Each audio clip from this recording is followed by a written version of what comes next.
Hello. All right.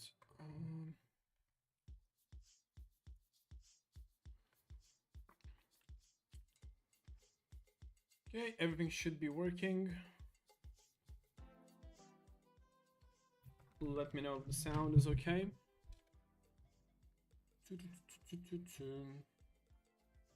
So today we're going to play only 50s because there's a promo going and I'm trying to collect all the flags. So I don't want to waste time playing hundreds because I'm not collecting flags there now. I want to maximize my rig back. So I'm playing on only one limit and I didn't have the best period. I just want to check how the results went for the first game. Okay, so it just started, so it doesn't matter. Okay.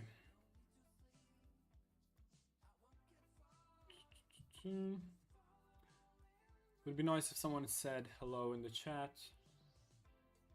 That would be lovely.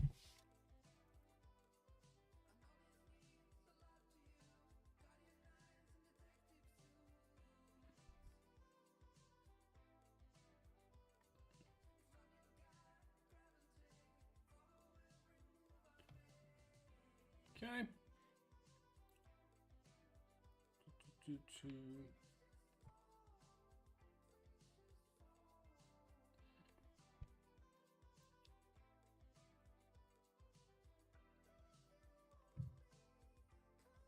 Precious, hello. You always show up for my stream, which is lovely. You're a stream reg, that's for sure. Okay, so we're probably playing against two fishes, which is really surprising. The last few days, the last week since the promo started, everyone was playing crazy amounts of volume, and they still are. And you would not be able to get a fish ever. Even in 50s, you would get a fish quite rarely.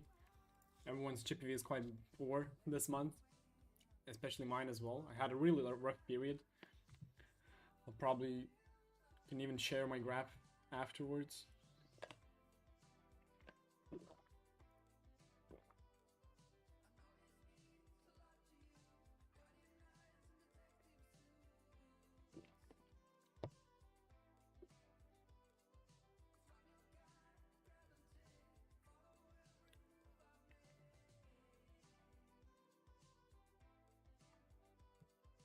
Okay.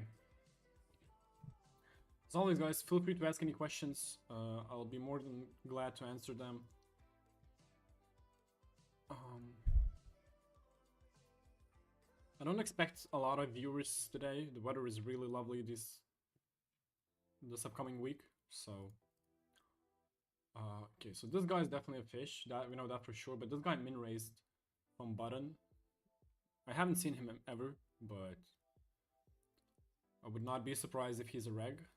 Okay, let's check.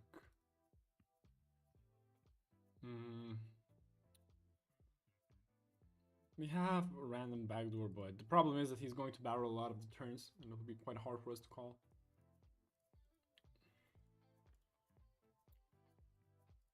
We'll see.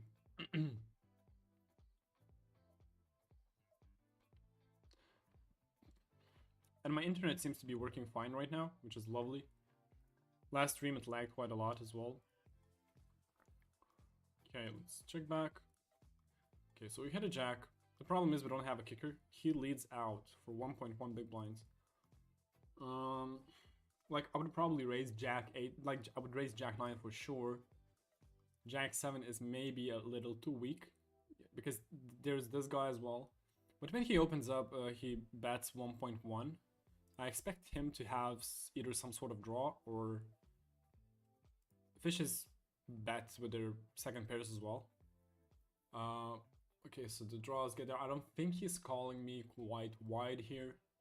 He was going to fold a 4. I don't think he's calling with a 6. He only calls me with 2 pairs and jacks that are better than mine or have 2 pairs, so I'll have to check back. Jack 8. Are you serious? This is so unfortunate. Kicker problems, man. Kicker problems. That's why I didn't want to raise on the flop. yeah. But I had to bet the turn because he can do that the same with a flush draw. He can do the same with a 4 or whatever. So yeah, I had to take that line. Oh, that's unfortunate. And we're drawing dead, so... Okay, let's start another one. Hopefully we get 2 fishes again. That would be absolutely lovely, but... I don't need this flag. This is an easy one to get. So get 2 regs. This guy has Twitch icon and Minamax stream hang, but I have no idea what's the stream name of his is. If someone is familiar with the stream of Bongo Bongo, let me know. If you provide a link, even better, but...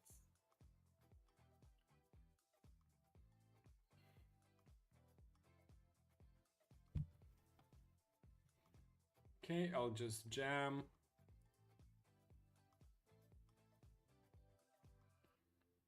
Okay, good.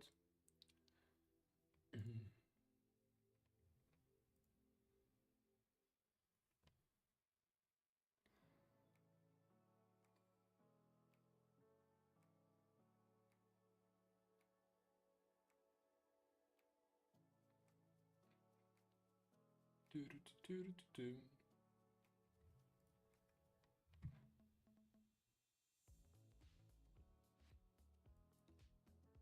we have a bottom pair. We will try to go to showdown as cheaply as possible, of course. What we don't want to see here is a huge sizing. But...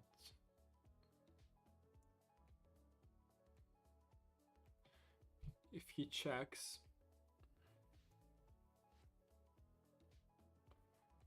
he timed out, which is really weird. Okay, I'll check back.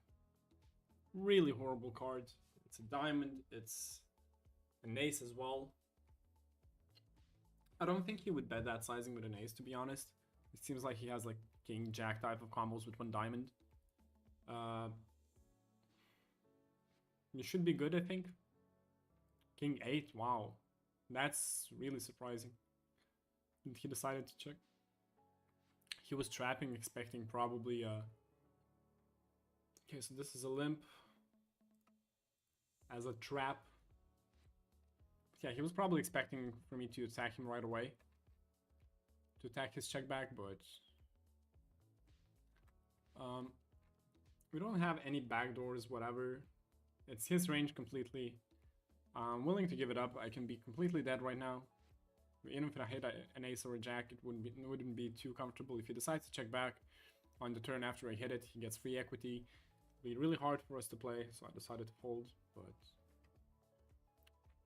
why there's only like 10 people watching the stream? I mean, they'll probably get here eventually, but the activity seems quite low. There's always someone who joins. Feel free to ask any questions. Keep me entertained, keep me engaged.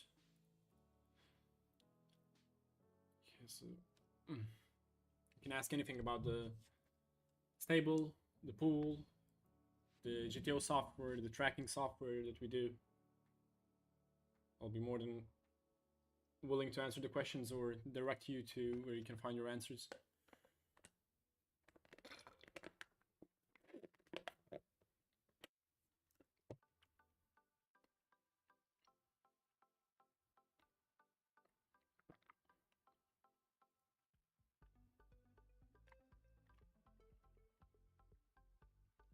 Okay, so this is a jam.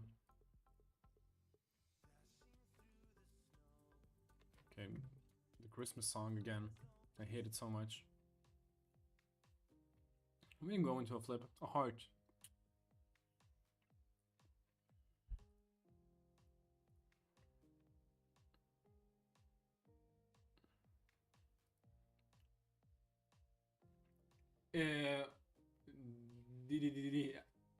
Asks, is in Vinamax every month come new promo? No. So usually what they do, like every football tournament has a promotion. On May they have Kohlanta every year for like 2 weeks. Then there's Monopoly. Then there used to be Uno promotion, but I don't think they do it anymore. And there's Gold Bar promotion, Monopoly, Euro promotion. What else? Kohlanta. And I think that's it. Maybe I'm missing something, but so there's 4 promotions in total, I think. Promos. And that's about it. This is a reg. So yeah, 4 in total. So you can say every 3 months, even though like last month it was Kohlanta, this month it was the Euro promotion. But before that, like on January, February, March, and April, I don't think there was a single promotion. Maybe there were gold bars, or maybe like I think gold bar promotion happens every like 9 months or so. So it's maybe a bit more than that. So up to like 5 promotions, but you can say that it's 4 promotions throughout the year. Okay, so he checks back, which I'll bet big. Wow, he was trapping. Okay, good to know, good to know. Okay, let's limp, and hopefully...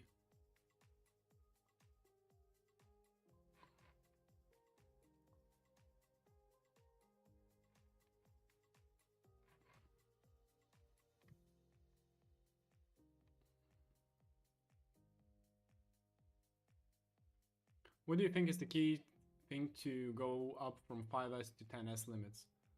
I don't think they're that different skill-wise. I think it's really similar. The reg ratio should be quite the same as in 5S. So it's just like knowing the pre-flop good, you know, it's quite enough for you to... If you know pre-flop really good, it should not be that hard to beat 10S. I mean, to move up from 5S to crush 5S and go to 10S. In 10S, it might be a bit more nuanced.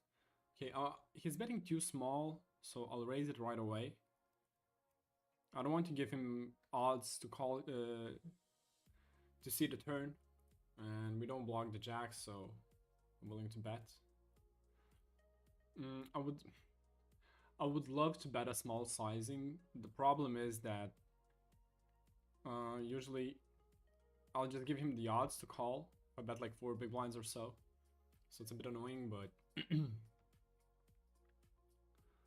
But yeah, so moving up from 5S to 10S, like just trying to exploit your opponents, right? And being patient, like really focusing up to the key hands and not trying to bluff fishes off, I guess. Not bluffing into fishes too much is probably really, like with big sizings at least, you know?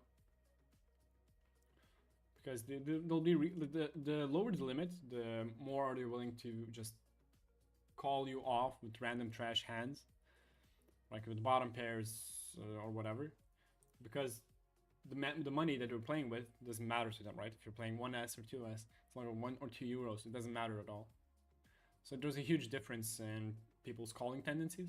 Of course, you can find crazy maniacs at even at the highest of the stakes, but as a general rule, you'll get heroed way more playing against playing in the lower limits, right? Especially on Minimax, right? On Minimax, you can find crazy hero callers on every single limit. But yeah, so trying to bluff efficiently is the key.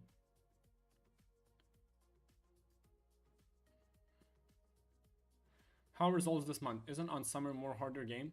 So I was thinking the same 2 years ago that the summer field gets worse, but in reality, from the past 2 years, my experience was quite good. I mean, I think a lot of regs take some days off as well, because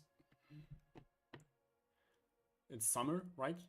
I think one of the worst months field wise is either during the promotions like Euros, right, where people play a lot of volume, regs especially, and probably like September is a really bad month because after the summer everyone's rested and ready to grind, right? So stop all the vacations and everyone's playing a shit ton of volume again. So yeah, so I don't think summer is that bad because a lot of fishes are on vacation, especially during the midsummer, right? They don't have nothing to do. They'll just chill with their friends or whatever, and they'll decide to play a game while they're drunk. So, game or two. So yeah, I would not consider summer to be really tough field wise. We'll see how it goes this summer, but yeah. And my results this month are horrible, to be honest. I started off really nicely, but the moment this promo started, like even a bit before that, I started like losing like crazy. I had a few days of bad run, and after that I lost all the confidence in my game, and I started playing really poorly. I was side styling a lot. I was not confident in my bluffs. I would get called off. When I would call someone off, they would always have it, you know, like shit like that. So yeah, at first I made like close to 4K in profit, pulled the V plus rake back, and afterwards I lost like 5,000 in like 3 days. I think it was just going down like that. So yeah. Whereas, hello, I just joined the school and I noticed that bluffing regs is more beneficial than bluffing fishes. I tried doing that and noticed that my chip EV is better now. Limit that I'm playing is now is 2S. So yeah, in low limits, yeah, bluffing the regs is way more logical than bluffing fishes. Like if you're to beat like 1, 2S and 5S, all you need to do is like bet big with value hands and bluff with small sizings, that and you're going to print, right? That's all you need to do basically.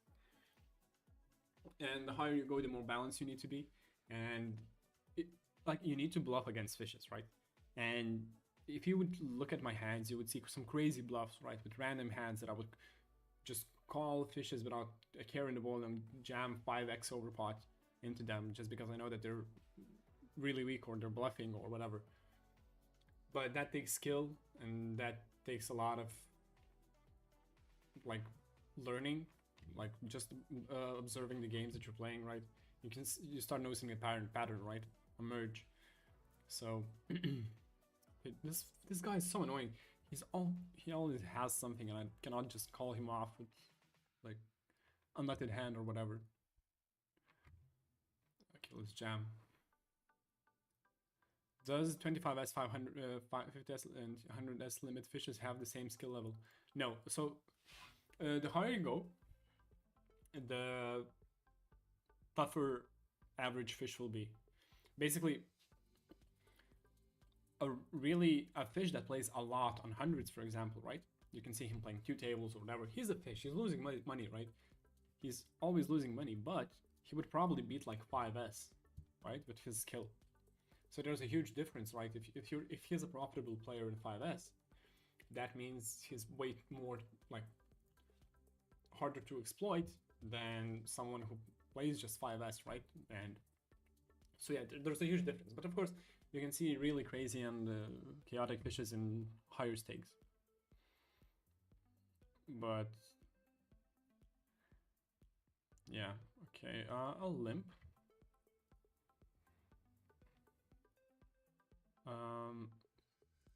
I'll stab. I don't want to, because I'm never caught right with a 4 high, with a pair of 4s there, so it's easier to stab and see how it goes.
try to bet and get into a random flip with him. Sadly, we're losing, but what is the math behind counting your hand equity in post-flop? What do you mean exactly? Like to figure out how much percent you apparently have, or what? Like pot odds? I think, to be honest, I don't know how to calculate pot odds or any like that basic math. I just know by memory what is profitable and what not, what I can call with, where I get the odds, or like with flush draws, and whatever, but not. But a lot of the times it's like I just learn it by memory, you know, I know it by heart, and that's about it. Oh my god, this is unfortunate. How much money I can make average in 1 month on 50, 100 spins? It really comes down to a lot of factors. So basically, if you never played and you don't have a status right on in any room, because it depends on the room you're playing in, right? It depends on your skill level as well. And let's say you're an average reg in 50s on Winamax with red diamond status, and you can have, I don't know, you have like between 42 and 45 GPV. You would probably make, playing full time for like at least 120 hours of total gameplay, you should be making close to between 4 and 5k, I guess, maybe a bit less. Between, yeah, something like that should be with red diamond status. Without status, you're not making probably like even 2 grand or so. You're probably making 1.5 thousand tops. That's about it. But yeah. Okay, really nice flop. We block top 2 pairs, but I'm still willing to bet a bit more. It's quite... Oh shit, that's not an ideal card. Okay, I'll check back and hopefully we see like a 7 of diamonds, 10 of diamond, 10 of hearts. Absolutely horrible card for us. He doesn't have that many 9s, but the other problem is that he has a lot of 10s as well. Either way, I don't think he's doing that with any weaker hand that we have. The weakest possible hand that he might have is, I don't know, random queen 3 that he decided to bet like this for value, but I really doubt it. So, yeah. When I'm in bad periods, I even call these types of hands. Okay, so he plays 100% VPIP. So I'm not too scared to raise him with my queen deuce. It's one of the bottom raising hands that I have. I'll bet 2 big blinds. If he has a random shit cards, we'll probably get a fold right away, and he does, so that's nice. On 100, and to finish answering your question, on hundreds you can make a bit more maybe. Like, it depends on how you calculate it. I think average reg on 50s does more per game than an average 100s reg, but I'm not sure. At least pool EV plus reg back. Spin EV wise, 100s are way more profitable, but the other problem is that, you know, Spin EV doesn't pay your rent. Spin EV is a long-term investment, on Winamax at least, right?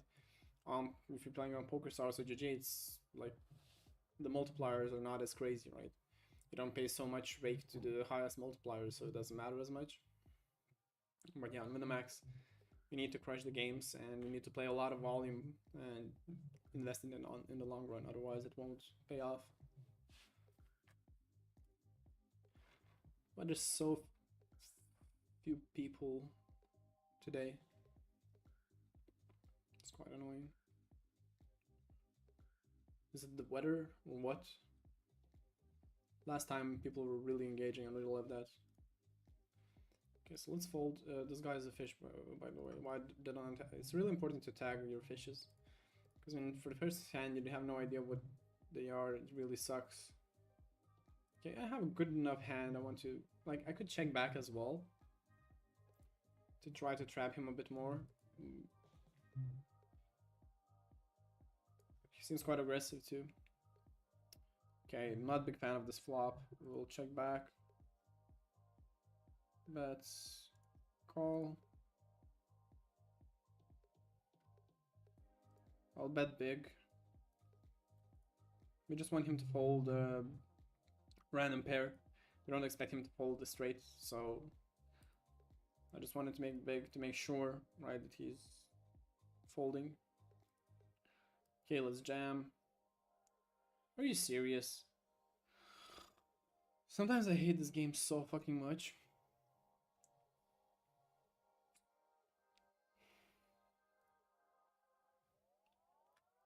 And just like that, he completely crushed me and took 400 chips in EV from me. Which is really, really, really sad. Okay, we got 2 regs.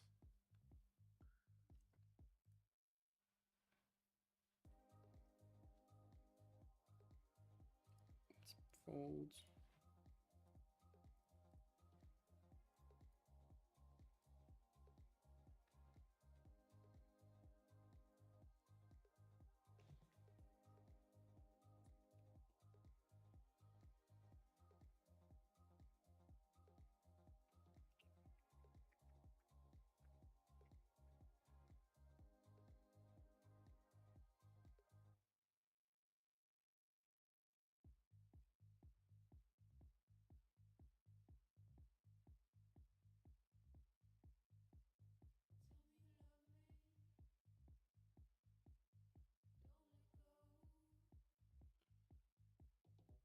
As always, guys, if someone who joined recently, ask me anything you want. Okay, so he raises quite big. Okay, let's call.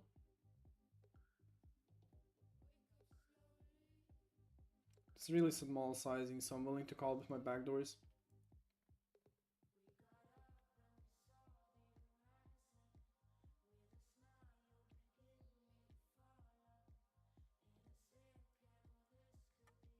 If he jams, he jams. He might trap a lot of the times here. Yeah, but I don't have any equity to get there, so it's completely fine.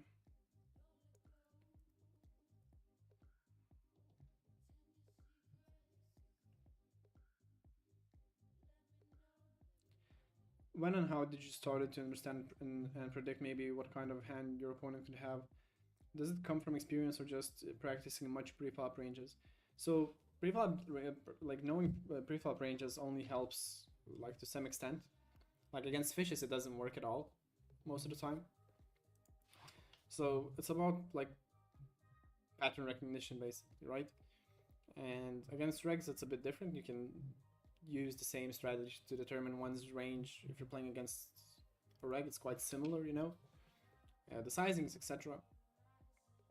But against fishes, it's a different story, and you need to see a lot. Like you need, the more you play, the more easily you start to recognize his exact sizings and what do they mean. And okay, so wait.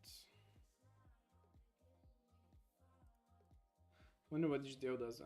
I chose the wrong sizing, so now I have to shove, I guess. I could have bet half a pot here, King 9 as well.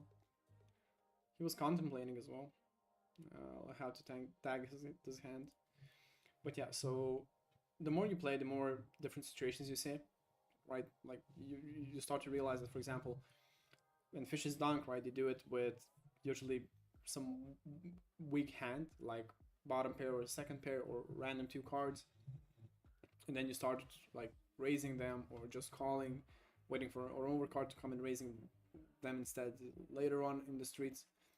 But yeah, so you can never like tell exactly what type of hand he might have. You know, you cannot say like, oh, he definitely has King Jack here. Like in some occasions you can, right? But if the opponent is balanced, you can never do that, right? You can just put him on a range, on a usually a polar range. So yeah, but size telling exists in every single limit, right? In some certain situations. Against fishes is a bit different. How long did it took you to reach 10S from 5S? For me, it took quite long. I think it was almost 3 months. I struggled when I joined the school and I started playing at 5S. And at first, I really struggled, right, at 5S limit. And then I made a breakthrough. I skipped 10S in like 2 months or so, and I moved to 25s. After playing 25s for 3 months, I started playing 50s. I was not like a 50s reg then, but I started playing 50s, right? Started trying out and making my shot, but yeah, so like eventually something clicks in the head and like how to adjust your game and what to do to be better.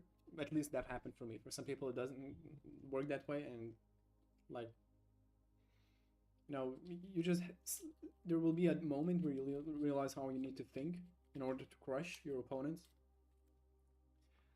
and if that happens, you just and like the more you study, the faster it will get, right?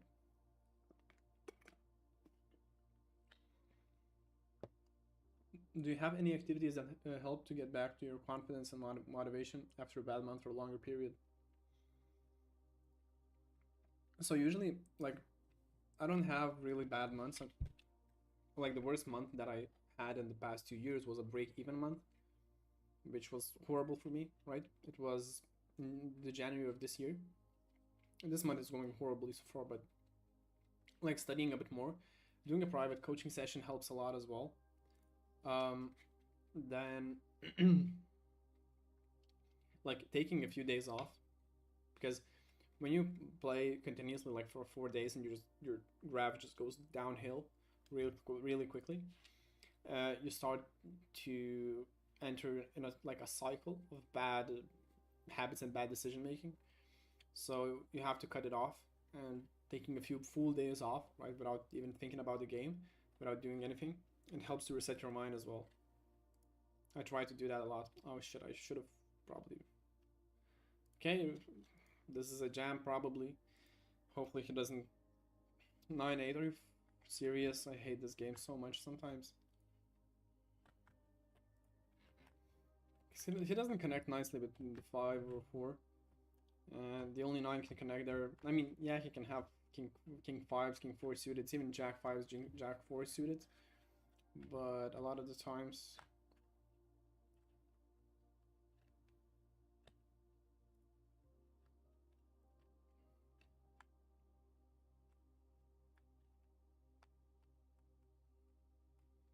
But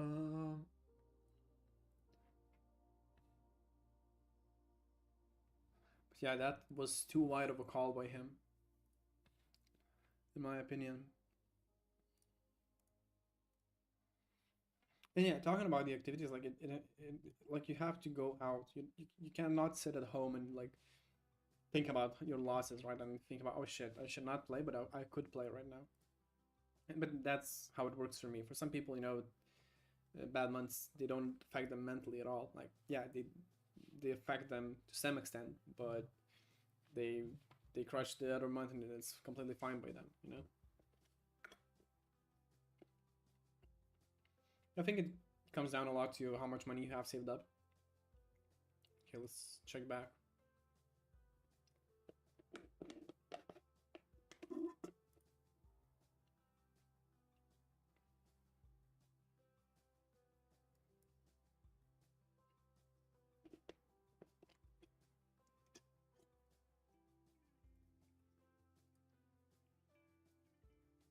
This guy's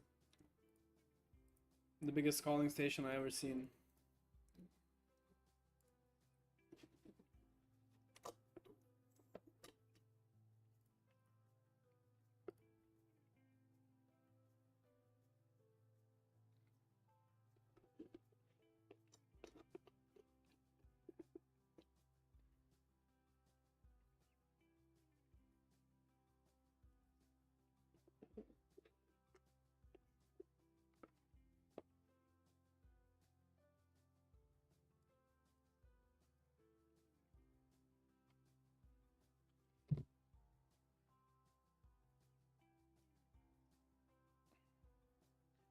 Why would you do that?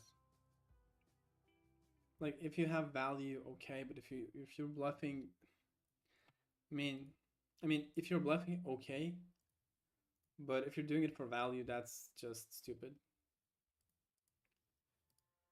I'm using a polarized size, which means I'm probably bluffing the river as well, right? I'm committed to it, and he decides to click me back. Like, what's the point of that?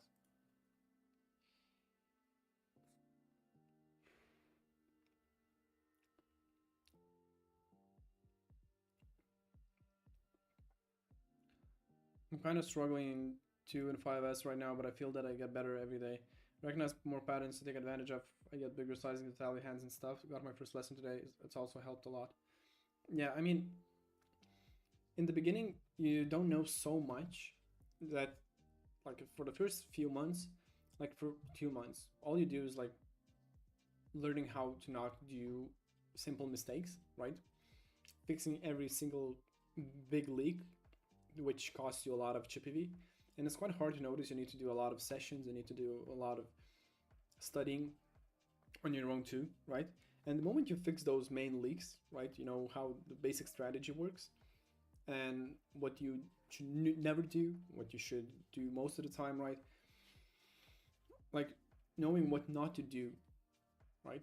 Like ever helps a lot, right? It saves a lot of chips or what always to do, you know? So learning the ranges properly as well, like just learning the ranges correctly is really important. And you should, especially on lower limits, right? Because you have a huge advantage if you have a lot of fishes that don't know the ranges, right?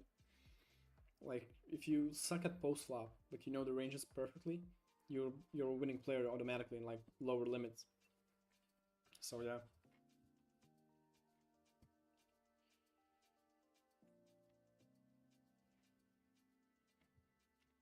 Okay, let's bet.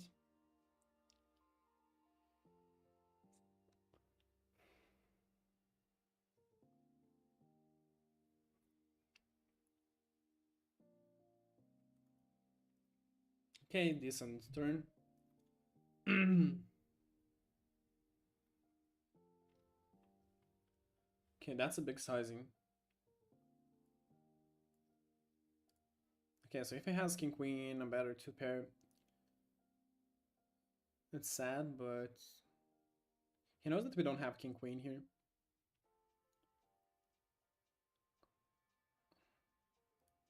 But we will have to call if he shoves. He can have 8-9 as well, but or 6. Wow, that's quite surprising. Did not expect him to commit to a bluff. That's for sure. So I don't think he has a 10 most of the time here, and I have a really great kicker. So I'll raise him big right away. I'll raise him 4.5. If he decides to jam, I'll snap call, of course. You can have a flush. I have like deuce high.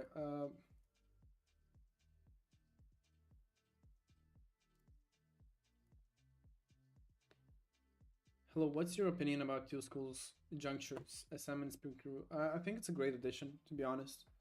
I think it's a really great way to stop the. Okay, I'll fold here. Like, I think it helps all the players involved. I'm quite excited. Like, it didn't happen yet, but yeah, it's definitely a good step. I think there's a lot more people in the pool, which means less of a variance for players, right? That's one good thing.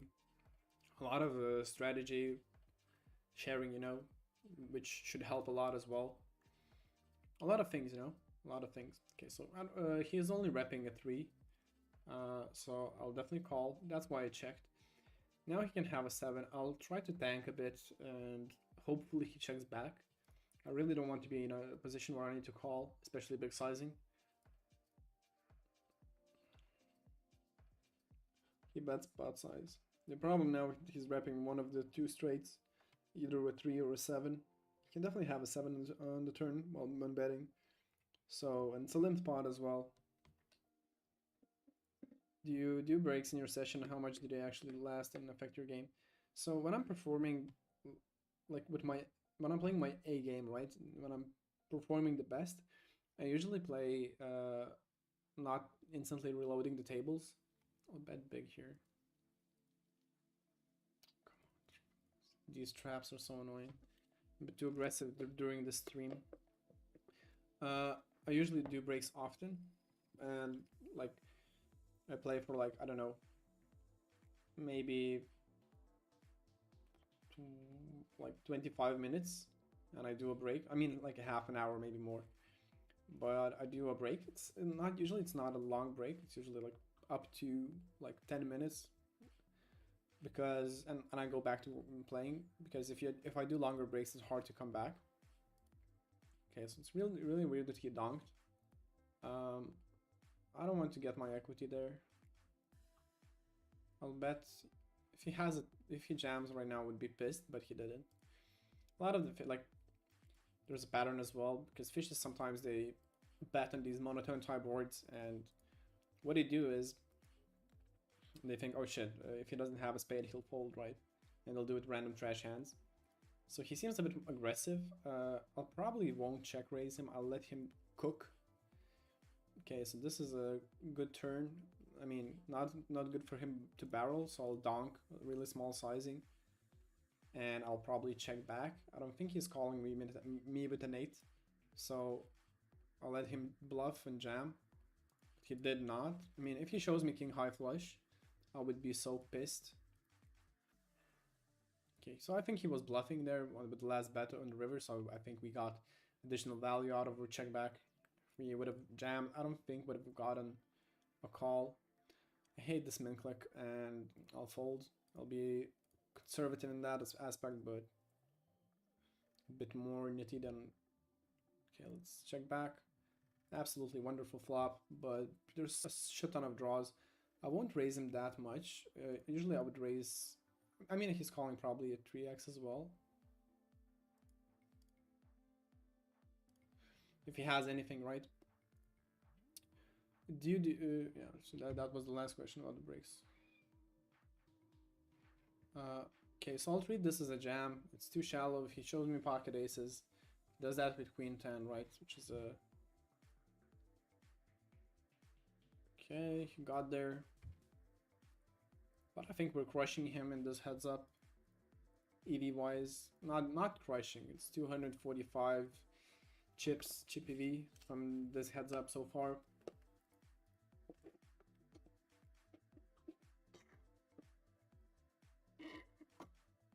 Shit. I jammed this because he ISOs me with quite a high frequency, like clickbacks and shit.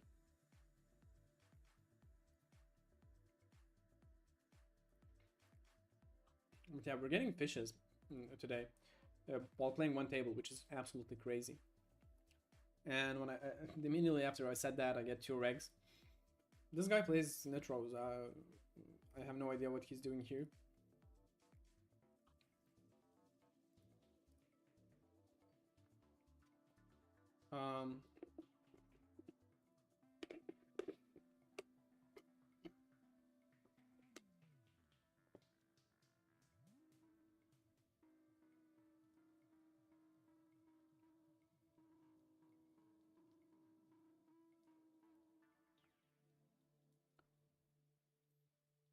I got the same question twice. And did you want to hear the answer once again, or what? But yeah, I'll repeat it because I got the question again. I'm quite excited, and I'm glad that we do this. I think it will be easier to crush the limits because we can share the strategy, right? It will be easier to improve, learn something new as well, because a lot of new information will come into the school. It will be less competitive between the players of 2 schools, especially on the limits that I'm playing. It's helpful, right? 50s and 100s. You can agree to certain things, when to play or when not to play, to not compete, right? So all in all, I think it's a really great thing, and I wish it would have happened sooner, you know. But yeah, it happened at least now. And as I said, one of the best benefits is that there's a lot more people in the pool now. So that like the pool increase probably will increase probably to up to 50%, which is really great, right? That means a lot more less variance for individual players. For me as well, right?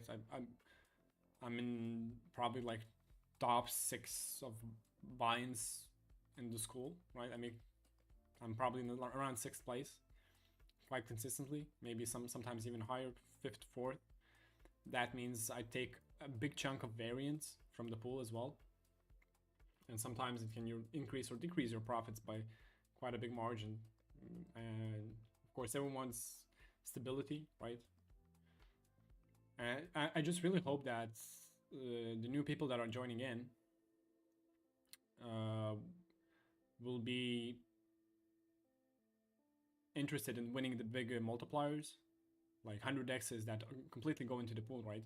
It's really essential because here everyone that plays higher limits tries to win those because they know that if they don't, the pool will run under EV, and what will happen is that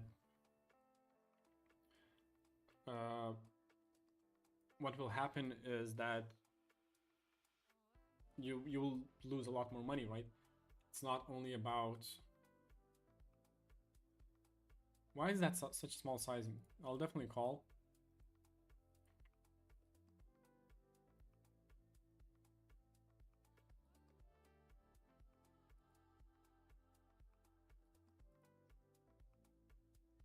I like. I think he got induced by my 1.5 sizing, right?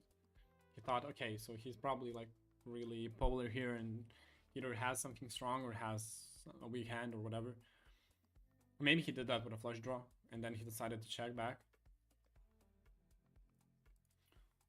But yeah, I cannot let him bet and call or check back with like king high or whatever. So, okay, check back.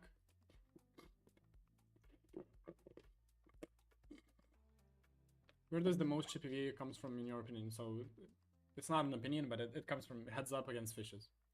That's where all the EV comes from. That's where you make the most money. Without question. Because there you have the biggest possible edge. There is, right? Is he going to continue betting? No, he stopped. Okay, I don't think, no, it's okay. So he doesn't have a jack. What are you representing? A 3? But that's about it. There's not even a single hand that... Jesus Christ, are you kidding me? I don't like, I'm not mad about his bet, I'm just mad about the run out, right? He's only repping one hand and one hand only. So that's why I'm pissed. And it was quite an easy call for me. I mean, you can say, oh, he's never bluffing there or whatever, but the reality is he can decide, like, I look really weak, he can try to throw my 10 off or king highs, for example, right? So I bet really big. One of probably the worst cards in the deck for us to be bluffing, right? We don't jam with a king sometimes. Yes, we have spades, but we don't check a lot of the spades, so we have to check queen 10. Jesus Christ. Yeah, and he has 5s as well in his range, so...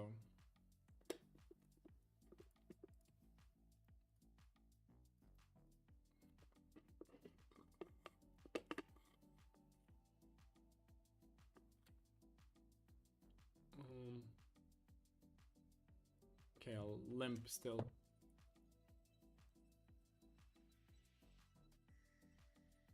This looks super strong, but...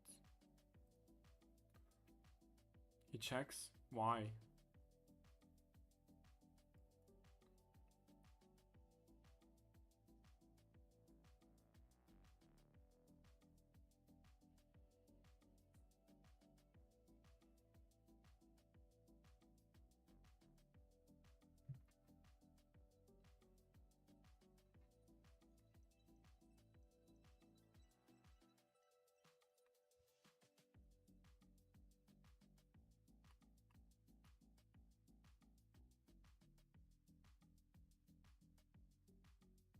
And he has pocket tens. We're running quite poorly pre-flop. I'm not gonna lie, during the stream. But it is what it is, you know? It is what it is. And we're not getting any flags. That's sad as well. I really want to get some more points for the leaderboards because I won't be able to play afterwards, after the stream ends. So...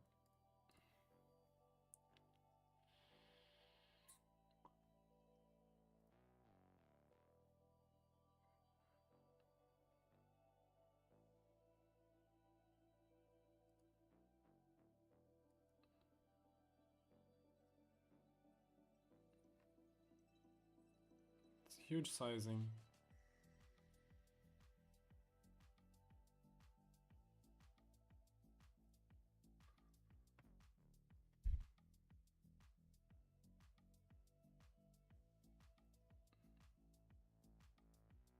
Okay, I'll try to stab and probably bet the turn as well.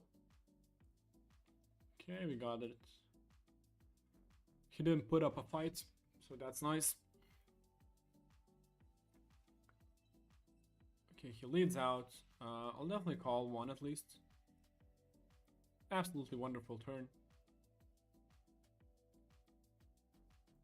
We'll try to extract a lot of value. There's a lot of draws.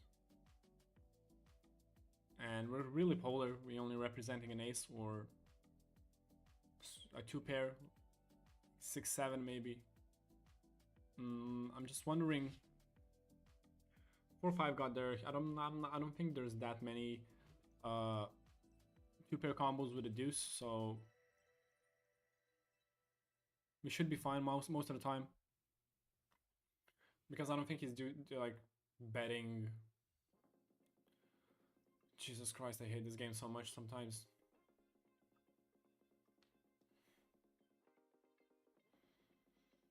He just flopped the nuts, and of course I went into his trap, but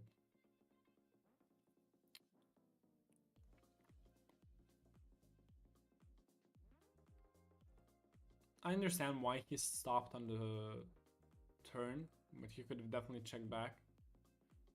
I mean, bet. Continue betting.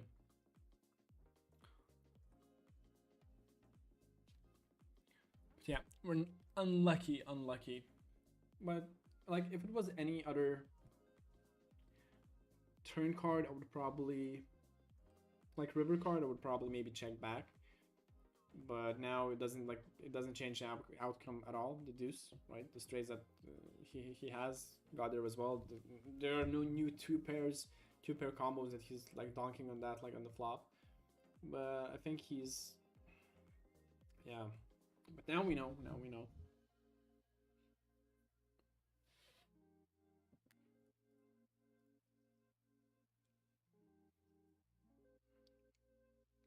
What was the mistakes that you were doing when you first started climbing the ladder, and did you notice big improvement right away after fixing them, or it was a long-term thing? So I started doing breaks more often, right? Not tilting, meditating helped a lot, especially before the session, during the session, and it changed my gameplay a lot. It let me focus way better. The other one was having a stable schedule of when I play, right? Not playing whenever I feel like, whenever I decide to. Like I would wake up, I would do things, right, and I would start playing in the evening or whatever. And yeah, having that schedule helps you a lot because first of all, the fishes that you're playing against during the day are way different than the ones you play against during the night. And if you, from one day you play during the morning or during the day, and then you switch to the night, right, for like 2 days, it's really inconsistent. And what happens is, because you're just starting off, right, you're not that good yet, well, when you're playing low limits. So that means that you lack the knowledge of the fishes and how they play or interact, right? So you need consistency in the hours and like playing against similar type of players to more easily recognize the patterns, right, that emerge from fishes. So yeah, that's quite a big improvement as well. Sleeping better, sleeping well helps a lot as well. Not eating before playing, right? Yes, I have lunch and I play as well, but I try to lower. It's better to have a lot more meals with smaller portions uh, instead of like 1 or 2 big meals. I mean, it works if you eat a huge meal like in the start of the day, but and then you wait for like 4 hours for it to dissolve or whatever, and then decide to play. But yeah, seems like he's betting for such a thin value, but we have 2 outs and we didn't get even one of them. How many nines does he have? probably enough. Whoa.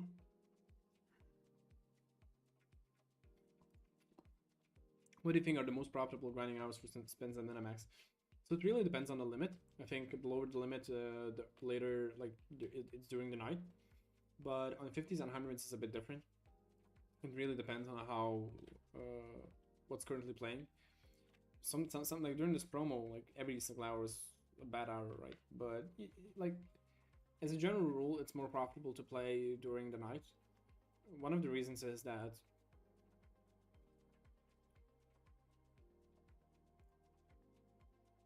okay, hold on.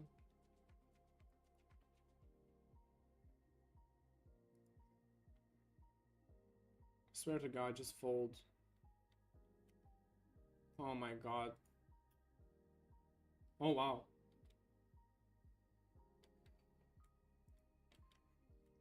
When he did that clown emoji, I definitely expected him to have it, but he didn't, which is nice. But yeah, so the reason why playing during the night is more profitable is just like there's a huge difference between fish aggression and mistakes that they make during the day and during the night. The day fishes are way more passive. They're way more conservative in their decision making compared to the night fishes. So even if you have the same amount of like the same percentage of fishes in your games, it's still a huge difference in EV. Like I think you'll probably make like 20% more from the night fishes if you have the same ratio of regs. So the problem when he calls me in the flop, he has a lot of 10x's that he's never folding here after I check back the turn. So I'll just check. Wow, he has queen 3. Alright, buddy. Alright then.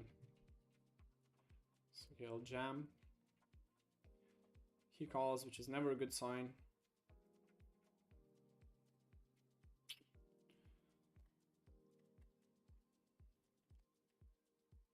Not running really well.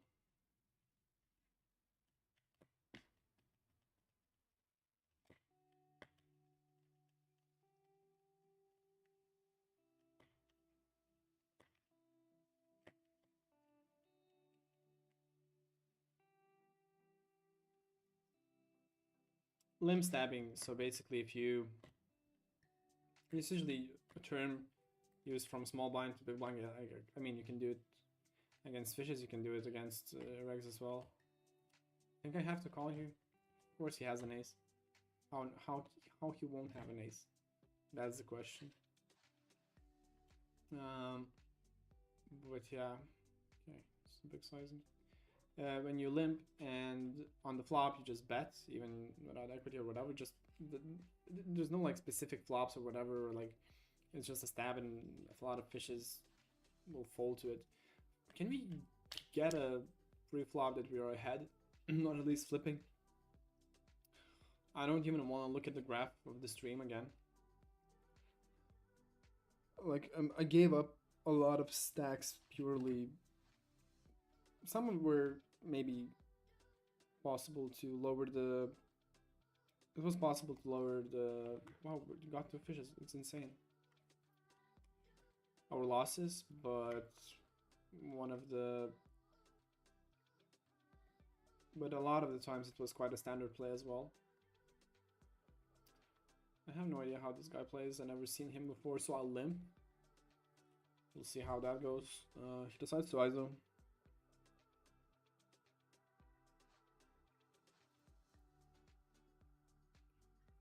Okay, let's check back.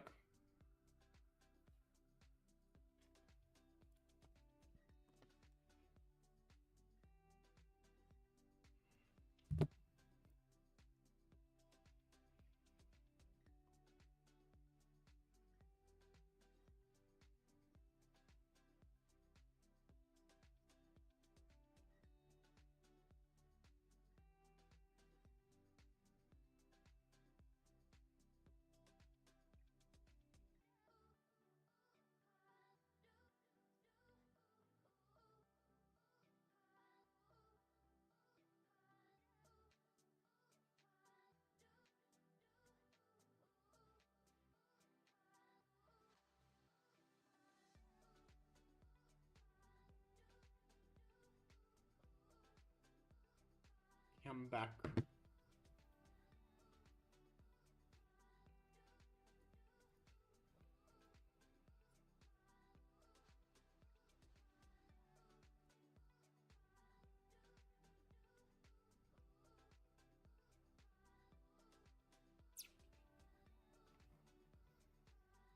People who just joined, feel free to ask any questions.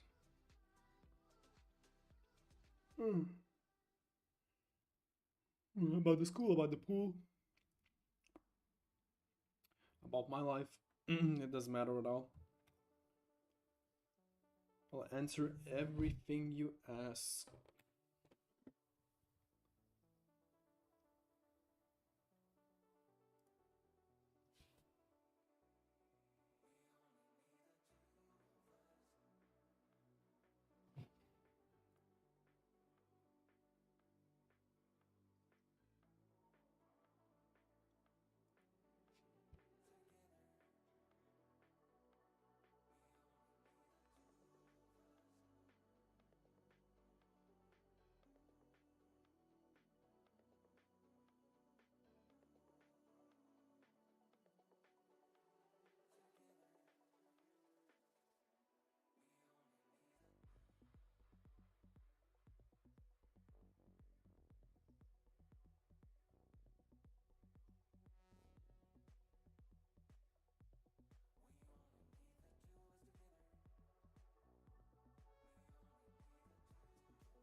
What was the worst session you ever had? I'm not sure when, but maybe in January or probably in January. I think I lost close to 3K during the day. Maybe a bit less, but yeah, that was the record one on 100S. Played like probably like 3 or 400 games with a really bad chip EV, negative chip EV. And yeah, so I lost that amount. I was reg battling and I was tilted out of my mind, running bad, you know. So when that happens, the losses keep on stacking up, you know. You get tilted, you do even worse mistakes than before. And eventually you see that you lost a shit ton of money.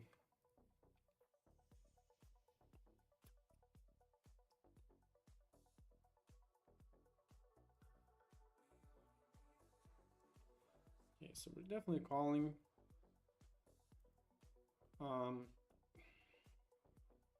If I had the Queen of Hearts, I would probably maybe jam on top, but now it's...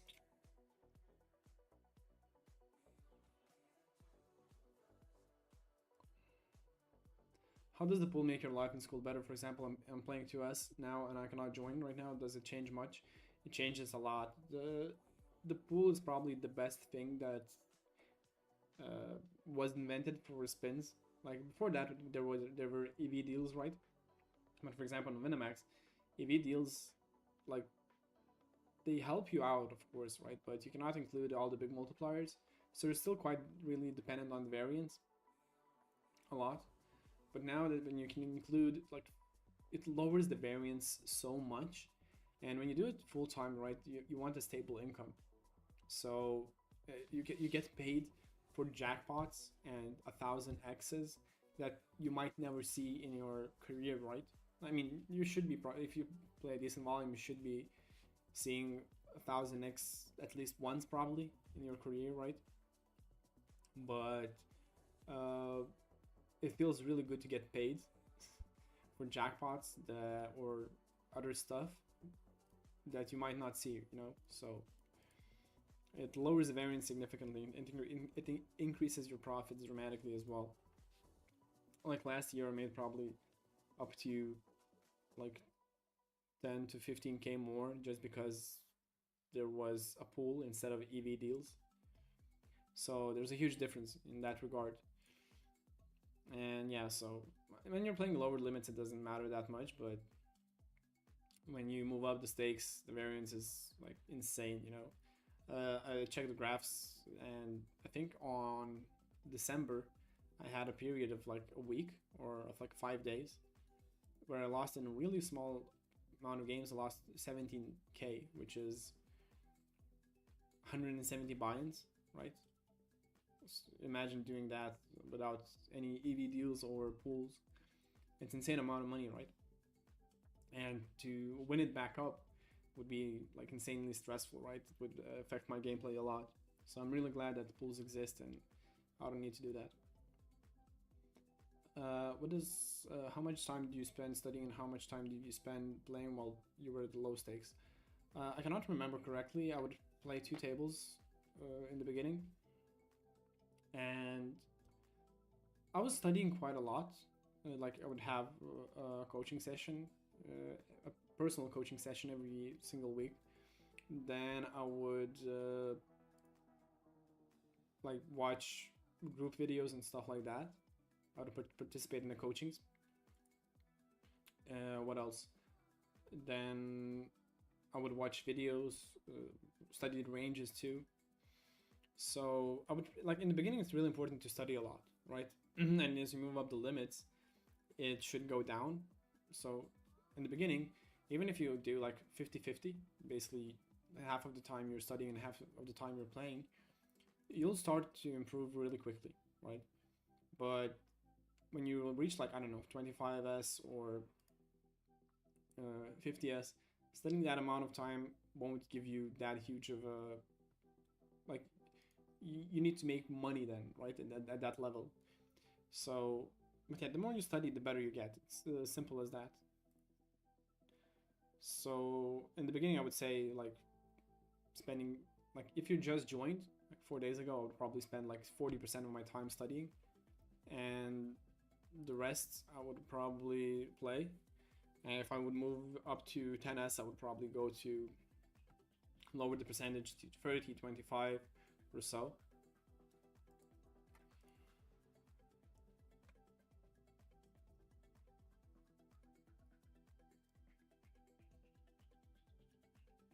How is it going, mate? So, not so good apparently. Not playing, not running that well. What's your average volume per month? So it's I think it's around 3,000 games. Like if I have a normal month where I don't like travel or anything, if I play full time, then the month is probably around 4K games. Okay.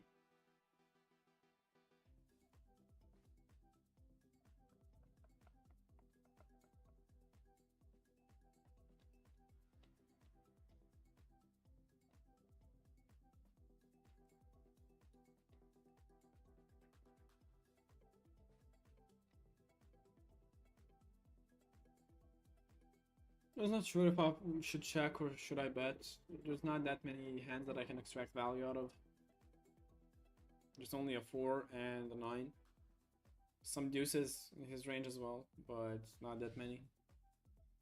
So maybe checking back and letting him bluff would be a better idea, but not sure about that.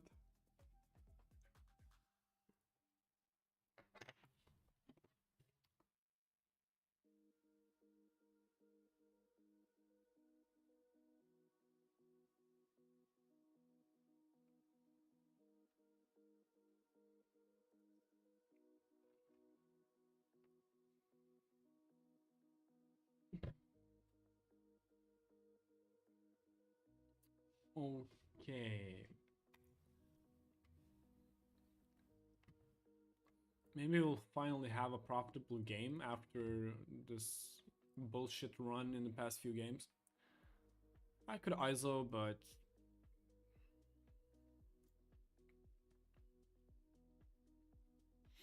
so he check back the flop.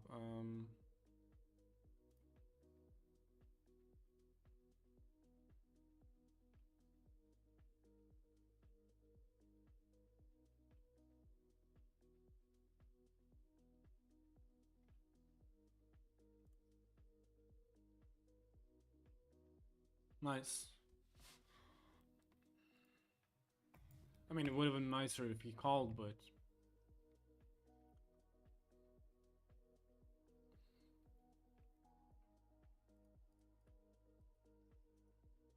Oh.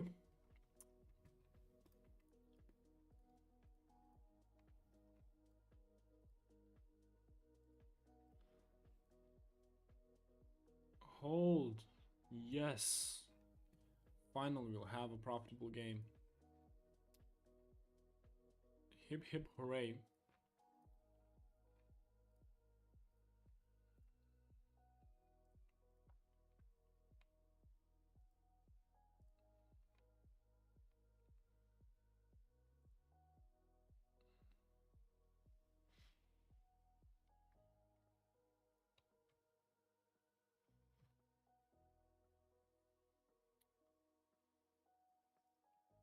It's so funny that I'm tracking every single match that is being played in Euros because I'm really interested in how many points I'm getting. But I never watch the matches, live, like ever. So I'll probably watch the semifinals and finals, but apart from that, I won't be really interested. But yeah, it keeps me engaged for sure.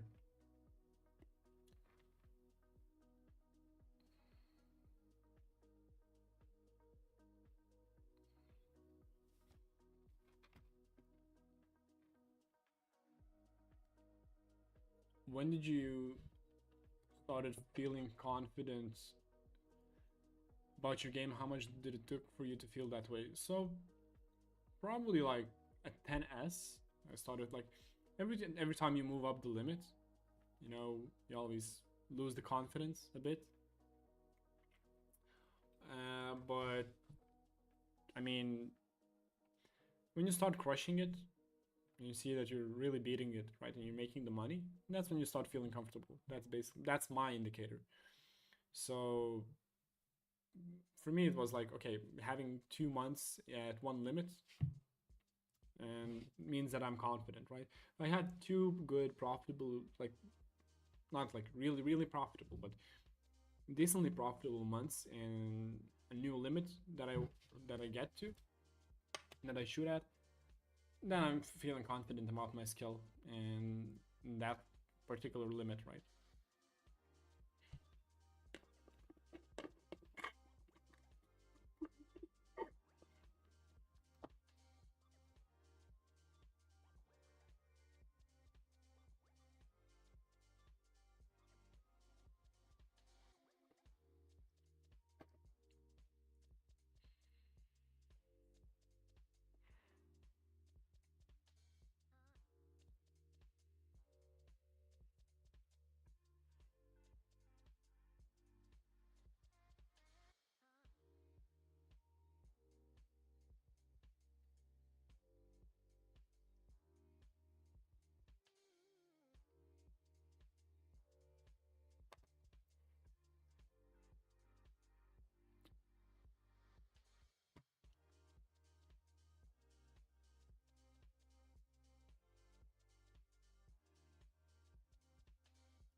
Okay, let's fold this. This guy's quite loose with calling, so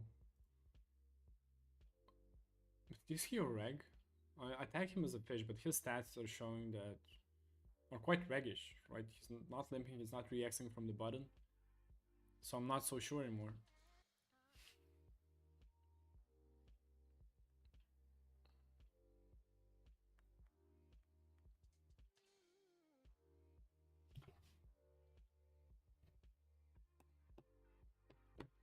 After this game, we'll play one more, and that will be it for today.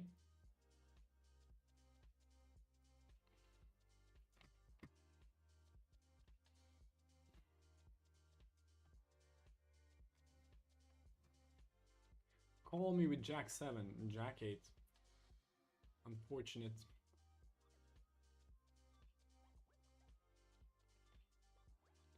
Okay, let's play on the last game of our session, of our stream. because not that many people came up to the stream today, but it's not surprising. The evening is nice. I would probably be out somewhere else as well if I didn't need to stream, but it's quite hard to stream during the summer. Okay, I'll call. Perfect. Let's hope he has a 2-pair or something. I want to inflate the pot. If he has a pair plus a club, he's going to call anyway. Okay, I'll bet a bit smaller. Sadly, we didn't get there. Yeah, in this depth, I want to inflate the pot, and I don't want to trap. And he seems quite weak. And I don't think he's going to bluff with a high enough frequency for us to be as profitable. And if he has random 2 cards, fishes tend to stop bluffing when the flush gets there, right? I'm a bit cautious.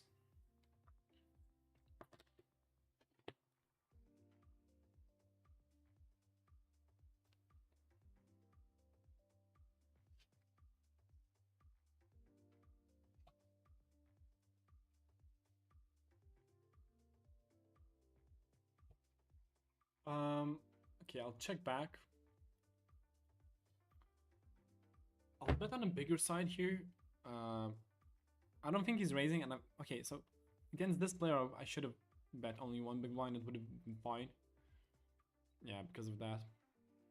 What is your sleeping schedule? So when I came back from the Bali trip with other smstaking members, I switched to day mode. I started playing during the day instead of playing during the nights like I used to. And I really loved it. But then I accidentally fucked up my schedule. So now I'm playing... Okay. So now I'm playing during the day and the morning. Oh shit, come on. He's never bluffing, is he? Jesus Christ. I could have checked back the turn as well, expecting to hit a jack or a queen. But and he's not bluffing yet, so I think I did a huge mistake by bet. I mean, he's quite passive, but if he's not bluffing with high enough frequency, maybe it's better to check back and maybe bet the river if he checks back again. Yeah, that should be a better plan against this guy.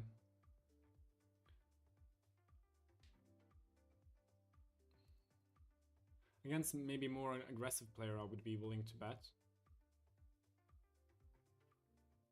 Summer feels more like connecting with nature than computer screens. Definitely, definitely. All right, so this is going to be it for today. I think I lost a lot of money here. I'll show you the graph.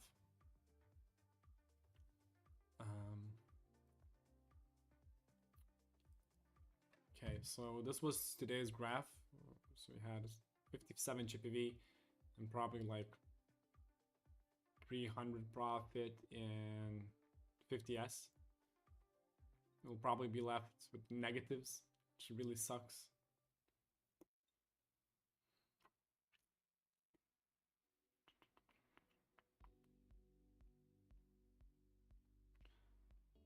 We didn't lose as much as I expected us to, so it's kind of fine. I expected like to see here like 300 or so because it felt like every single game was going really badly, but it is what it is. It could be definitely worse. Anyway, thanks for joining in on this nice cozy evening. See you next week, probably.